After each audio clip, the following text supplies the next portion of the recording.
They may have demilitarized deep buffer border zones, namely in the east of the Donbass. That is a particular thing. But sorry, I've done the spoiler alert on it. One of the big problems is going to be Crimea. Hello and welcome to Frontline for Times Radio with me, Kate Chabot. And today we are talking to a defence editor with 55 years experience of broadcasting and journalism. Robert Fox has reported from several conflicts, including the Falklands, the First Gulf War and the Balkans. He's worked for the BBC, the Daily Telegraph and authored many books. And he's now the Evening Standard's defence editor. Robert, great to have you on Frontline. Thank you very much for joining us. And you're joining us with an interesting update on behind the scenes talks, which might bring an end to the war in Ukraine. Just tell us what you know. I think we are moving into a phase where sporadic peace talks, which have been going on for quite some time, not really seeming to lead anywhere, but might lead somewhere. There is a thread that we're beginning to see. And I have to say, be cautious, because what is on the table, or what seems to be coming up on the negotiating table, will please neither principal party, neither Russia nor Ukraine. But I think one can see very clearly at the moment 555, 515, 520 days of combat so far. Neither Russia nor Ukraine seriously is in a position to fight at this level through another winter. So they've got to fix it by autumn. Whenever we talk about peace negotiations on Frontline, there is a large part of our audience that's screaming at their screens because they don't want to see any peace before Zelensky's wishes that he's always expressed that the whole of Ukraine goes back to the territory it was in 2016. That is the moment where peace can be agreed. Who's taking part in these peace negotiations and what are they saying? Well, they're not saying anything to me specifically, but one is aware, if I could put it like that, of people talking various things through a lot of third parties. For sure, Turkey is involved. For sure, China is bound to be involved because China is one of the main ways into Russia. There have been meetings, I think, in Copenhagen, where they've just been exploring positions. But you're right that the absolutist terms of Zelensky, which are understandable, back to the pre-2014 borders, which means Russia giving up Crimea. And we have to discuss Crimea because I think Crimea is one of the key points of the whole argument and indeed the war at the moment. I think India has been involved, but it's very interesting that particularly, I think, for war, but above all for peace and reconstruction, two sets are coming into play now. One is the Nordics, probably led by Norway, and the Gulf, principally led by Saudi Arabia. Now, stop and think, why are we saying that? You know, Norway, small Norway. What have they got in common? They've got the two biggest sovereign wealth funds available. And this is what the Zelensky administration is looking at. They are desperate now to start looking at the reconstruction in the peace, which is going to cost eye-watering sums. Even the bill for even partially clearing the mines, and it's the most mined concentrated area territory in the world now. Estimates of that could take up to 10 or even 20 years and will cost millions, no, billions. That alone. The bill is about $500 billion just to start. And the idea from Zelensky, and I understand that this is the position that is hardening up in Kiev now, is that they hope to get a pledge from Norway, from Oslo, and from Riyadh Jeddah, from the Crown Prince in Saudi Arabia. Yes, we will help you because we want to bring peace and stability to the world, particularly to our own constituency. And they both have a great interest in the South, as it's called, Africa, which is in desperate difficulty from so many points of view, not least climate change, migration, and local insurgency. They put a pledge forward. It goes to the G7 and to probably equally as crucial, the G20 meeting in September. And then the way that this path would go is that the real talking behind the backs of chairs in darkened committee rooms, I won't say it can't be smoke filled anymore, happens at the UN General Assembly in September. Now, this is for the first time where we're beginning to see a clear path. And this is the clear path that the Foreign Office, the defense and security agencies that look at this, not day in, day out, but hour by hour in Whitehall and listen through GCHQ in Cheltenham. So this is the thread that I've managed to unravel, as it were, or to trace. I don't think it will make Zelensky happy, but then Zelensky probably cannot hope, with the resources at his disposal, to take back the whole of Ukraine. On the other hand, just to balance this is the point that Russia has got to. Russia has made all these extravagant claims, and it's now doing this really rather ridiculous bombing campaign of the ports. But Russia, with the way it is at the moment, stands no chance of totally occupying, in inverted commas, and pacifying the whole of Ukraine. So, when you talk about the manoeuvring to find the terms of a potential peace, do you know what those terms might look like? Do you think there is a position where there can be an agreement? Because when you talk about the rebuilding of Ukraine, none of this can happen until the fighting has stopped, can it? None of this can happen, but some companies, and I must say, I know we always talk down the Brits. The French are very smart at this, but some of the British banks, big banks in the city, are going in, offering Kiev pro bono services. That means for free, because they can see a lot of business coming up for the mutual benefit. So they're already starting at that stage. But to go back to the first part of your question, which I think is very important. Yes, actually, if you look at the trail of breadcrumbs, they're all over the place. Buffer zones, neutrality. One of the big things for the West, who will be big sponsors, and it's actually also what the rich sponsors in the Gulf have to say about this, is whether you actually give a clear pathway for Ukraine, particularly, but it also would involve Moldova and Georgia, to come into NATO and the EU. Now, this is like testing the weather. This week, the way my researches and inquiries say, actually, following Vilnius and the NATO summit, the Western powers, the principles in the Western alliance, Britain, France, America, Canada, Germany a bit wobbly, are saying, actually, it's better to have Kiev and Ukraine inside the NATO alliance rather than keeping it hanging on, leaving it dangling, very heavily armed and very, very angry, which So, was one just talk. solution. Sorry, So go that on. it would become a sort of Eastern European, if I can put it like this, Israel, sponsored, a friend, but not part of a big alliance and stuffed full of armaments. Do you think, though, that Ukraine will be the Ukraine it was before 2014 or not? Well, no way.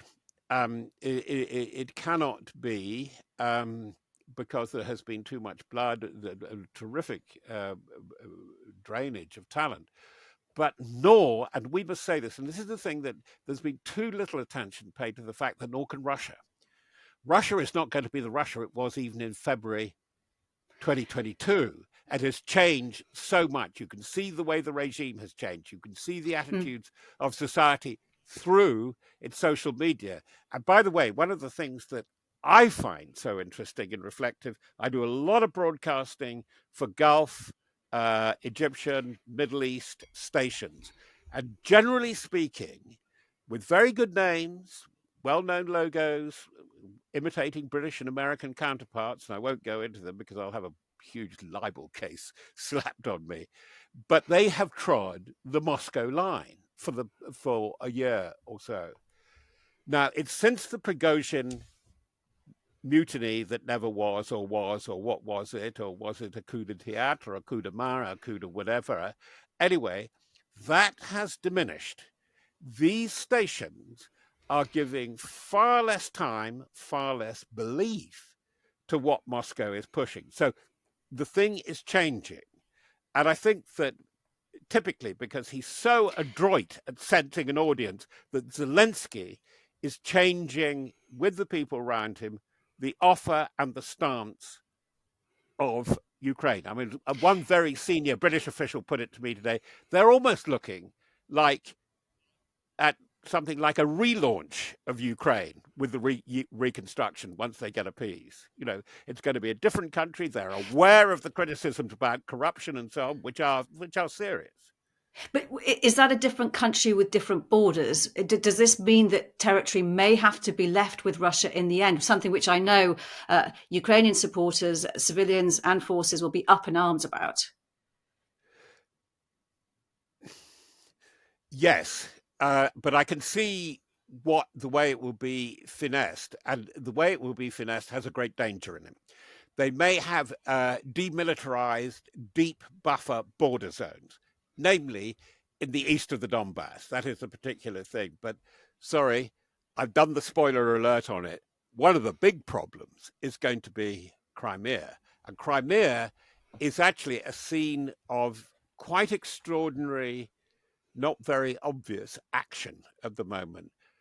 On a regular basis, doesn't hit the headlines in the way that the drone attacks of Russia on the Ukrainian cities is being advertised, but ammunition dumps, control posts, not drastic communications, but the poor old Kerch Bridge has been hit about 2 or 3 times. Communications, it's being cut off.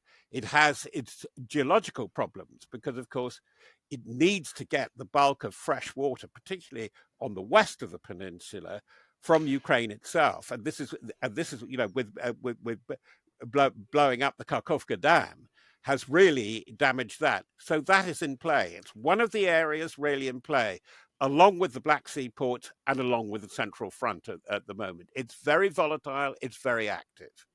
If Crimea is cut off, what happens to it?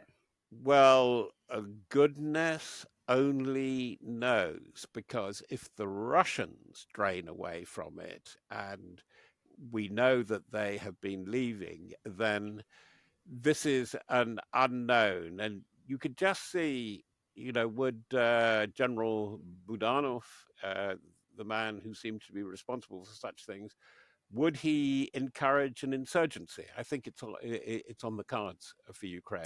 And there are pocket insurgencies all over the place at the moment.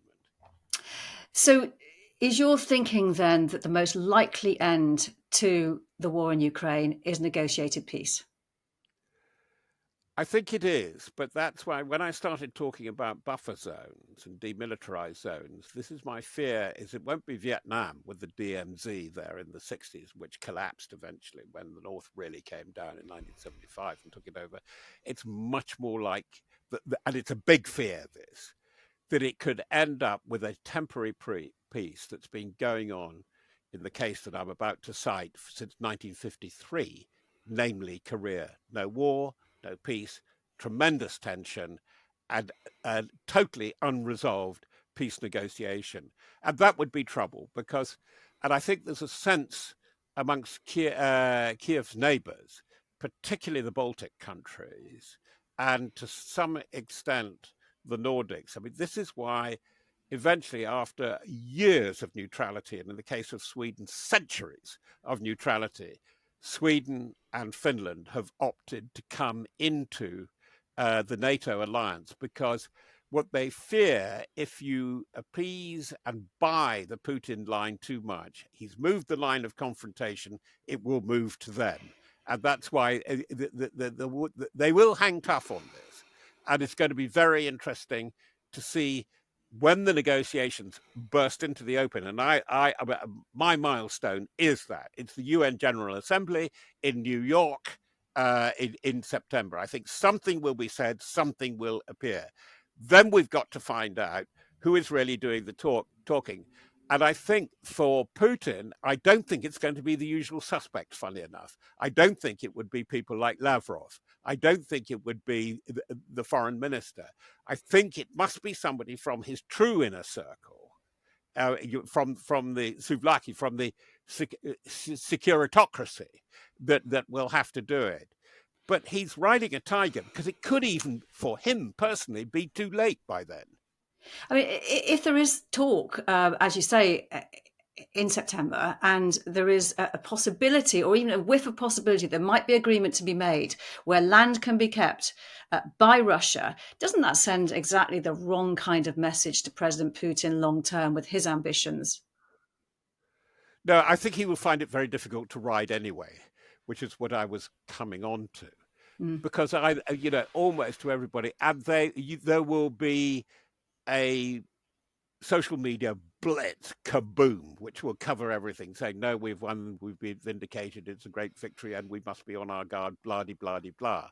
No, it will be a defeat for Tsar Putin and Putinism. We're beginning to see it. He is no longer the Caesar at the middle, like the old Tsars, or a totally dominant figure like Joseph Stalin. That's the message from the Prigozhin Wagner group story. He needs them. Having denounced them as traitors and saying this is terrible, this is a stab in the back when they moved to Rostov and then up to Voronezh, this was a dagger aimed at the state and strange things, digging up roads outside Moscow. And then within 4 days, they're talking, and it all is, we can make an arrangement, we can make a deal, because he needs groups like that. And that's the thing of the past. Since then, the news has been coming out of more and more of these groups growing up. Particularly the further east you go, you get local militias doing their own thing. Gazprom, the big gas and energy combinat company, has its own militia. Mr. Shoigu, the defense minister, has his own patriots, in inverted commas, militia. It's kind of crazy, isn't it? It's warlordism again. I mean, if we look at the progress on the ground, how do you see that going? Because when you mention that kind of date in September for the UN General Assembly, there is slow progress. But what happens? I mean, there's a lot of pressure on the Ukrainians to show some kind of small victory somewhere. Is that possible that something could be achieved that will actually change the direction of this war and the view to those kind of negotiations that you're talking about? They're very good at talking their own fight. They're brilliant at propaganda, and they're saying, "Oh, we've got something up our sleeve," and they have had some things up their sleeve, but it has been very, very tough indeed. I think there has been a huge mistake with this counteroffensive, in a way, and I'm surprised that the Ukrainians weren't more adroit at pushing it back. It's the kind of nonsense that you're getting out of Beltway, Washington. Read on an off day the New York Times or the Washington Post, and they treat it like a baseball or a cricket game. Have you done this and have you done that? Given the balance of forces, given what's in play with the kind of warfare that's going on, it's very, very difficult to progress. And they say it's like World War I. Yes, trenches, things like that. Yes, it is. Yes, it is, and it isn't. Because it's digital as well. It's cyber. There's electronic warfare. There's jamming and counter jamming, and that's a lot of the battle. And that's where a lot of the Ukrainian artillery has been stymied, because that's what the Russians have learned. But as we see it at the moment in the field, the Ukrainians, on the whole, despite taking very heavy losses, they're more adroit at adapting and changing. And really, it's, as I said, I had a column last week, forgive me, quoting myself. It's as if Jay Blades and the repair shop have gone there. They're very good at innovating. They made a lot of stuff which has been written off as crap, frankly. Old British armaments. They've really made them work again. And I was at a demonstration they did 10 days ago, a fantastic demonstration of the Brit offering this new hybrid future war at Lulworth Go.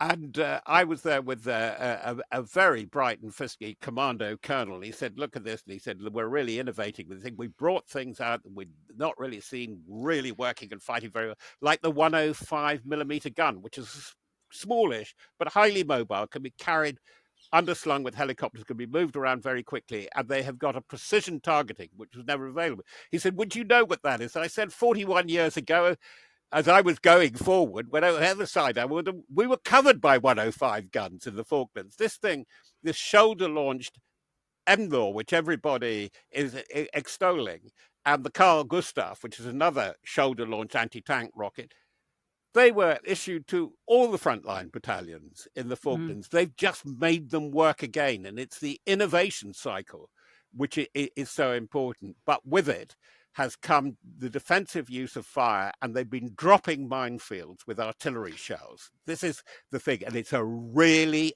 big problem. So much so that it's becoming a problem for the defenders as much as the attackers, because if the Russians want to pull back, and they have been pulling back lately, they have to contend very often with the minefields they've laid themselves. It's a terrible picture you actually portray there. And there is a currently huge controversy over reports of this leaked German intelligence critical of Ukraine's counteroffensive, saying it's too slow, it's not implementing the training from the West, it's attacking in small units spread too thinly. When you hear those, I mean, it's not been well received by some military experts here in the UK, saying it's very unproductive to talk like that. When you hear that kind of thing being leaked, what goes through your mind? Lots of things go through my mind, funny enough, because it's in the Bildzeitung in Germany. It's a red top. It comes from an army source. Very sadly, it shows how politicized the Bundeswehr is, the German army, and it is. And there are a lot of people who actually, particularly who of East German origin, that don't like this at all. Funnily enough, they don't like Ukrainians, they don't like Poles, and they don't like this. And this is very unpleasant. It reads to me like an information operation, that somebody planted this. They want to undermine this. And there's been a great worry about Germany. Germany sort of 100 billion or something extraordinary Deutschmarks over 10 years were going to be, euros going to be put into it, announced by Scholz at the beginning. Yet they've been slow, they've been reluctant, and at times, and sorry to be so anti, they've been quite difficult, particularly because with the forward areas of the Poles and in Romania. But that being said, the command is run for the tactics, the guidance, because they can't order the Ukrainians to, they can advise them, and the advice is very often not taken. It's done at Ramstein, and it's four militaries working very, very closely together, and it's America, Britain, France, and Germany. Now that hub, it's a pointer to the future, worked very well. So if we could just turn to the other side of the world, since you mentioned Korea, North and South Korea, and this week we are seeing that North Korea has invited Russian and Chinese delegations to its military parade to commemorate the 70th anniversary of what it sees as its victory in the Korean War. How do you think global alliances have shifted since today's war in Ukraine? I think they shake around quite a lot. And I think that this is why China, which is so important to all of this, and when there is a deal done or a deal to be done, China will be at the table, and I think very possibly might even be a chairman in the chair because of their relationship with Russia. But China has been much more wary than people, I think, generally realized. I mean, just before the Winter Olympics, that Putin and Xi said this was an eternal friendship, etc. But I think that we now know that China does not like this war going on. It can't get a handle on Putin's rather mystical, vague, and nasty ambitions, because China's growth rate has gone down quite considerably this year. It's very worried about things, and it's got this split view. It wants to be the top nation in 2049, which is the centenary of the Communist Revolution in China, and it sees the threat from the West, and yet it knows it has to trade, above all with America, but also with Europe. And that is why there's a lot of caution in Beijing, and that's where the wiggle room is coming in. And also what they're seeing is these medium powers, not only in military, but in military industry, that are becoming so significant and important too. One in the East Europe area, Poland. The Pacific area, South Korea. South Korea is building tanks for Poland and for everybody at the moment, has a formidable defense industry. And it looks as if Poland will rebuild the defense industry, which has been strong in Ukraine. You mentioned earlier the prospect that Ukraine may actually possibly suffer the same kind of fate as we see with North and South Korea today, and they're in some kind of frozen war. Nightmare scenario. What kind of impact would that have on European security? Well, the trouble is that we do have this strange habit of frozen wars suddenly becoming unfrozen. And it seems to go in and around the Russian Federation quite a lot. So we had 2008, we had Georgia and South Ossetia, and that still isn't settled. And we've had the Caucasus with Azerbaijan and Armenia. And I think a frozen war, which could become so quickly unfrozen. And by the way, we've had a prequel to this, as it were, in Ukraine. In 2014, 2015, you had the Minsk agreements, and everybody thought that this would be a truce.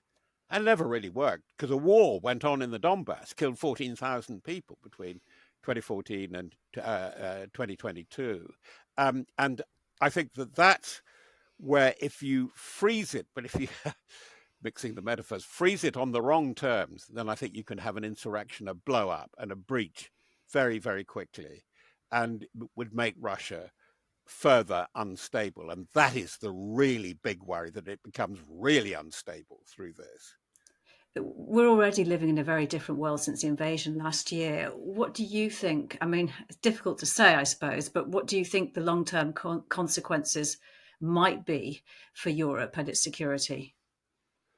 I think European security will be run by two clubs, two organizations with some minor partners. It's going to be NATO and the EU. And Britain's security and defense locally and in the region depends on that. And bad news for the Brexiteers, that Britain's security, resilience, prosperity, and defense depends on partnerships and coalitions in Europe and with our close European allies. Having said that, of course, the two leaders would be France and Germany. But you can see with all kinds of projects that are going on, you're getting Italy on the one hand, the big Tempest fighter project, a lot more. And you're getting the Nordics through what's known as the Joint Expeditionary Force, of which Britain is in the chair. And these are 10 northern countries. These sort of coalitions are going to continue because they're the guarantees of security, of communication, of energy, and a food supply. And this is what's up for grabs. And you're going to also need them for the mitigation of disruption through natural causes, through climate change, through things like that, which are going to wreak tremendous havoc. I think whatever happens in the general election, there will have to be a major adjustment in the UK regarding security. One, social resilience. That's the National Health Service and welfare. And the other, which is not being taken on board by either major party sufficiently yet, it's going to be defense, security, resilience in the new dimension, in the new world, because we're in a new world already, because this is the first digital war. It's the first time cyber has been used. And oh boy, don't ask me about it, because I'd have to sort of go and commit harikari. It's so difficult to understand. But we are really getting into the era of quantum computing, and what this means for security, where you can link. That makes you go truly global. And we're not going to be able to go it alone. We're not going to be a pimple on an offshore self-sufficient island off northwest Europe. And this has been not necessarily caused or triggered, but the catalyst, the driver, the yeast that goes into the mix has been Ukraine. Robert, I was going to ask you, but you may well have just answered it all. But in all your decades of experience of war reporting, how Ukraine fits in, is there anything more you want to add to what you've just said?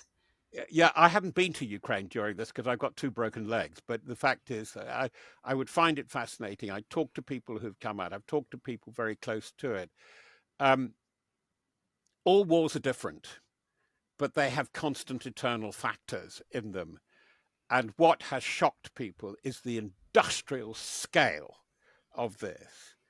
That something like in all, Russia may have discharged 100 million shells in 515 days.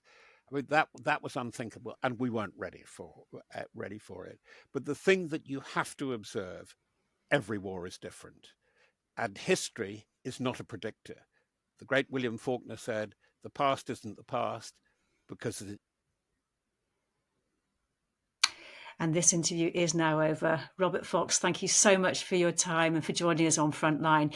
You've been watching Frontline for Times Radio with me, Kate Chabot. My thanks to our producer today, Morgan Burdick, and to you for watching. If you'd like to support Frontline, you can subscribe now, or you can listen to Times Radio for the latest updates and in-depth analysis, or go to thetimes.co.uk. From me, Kate Chabot, bye for now.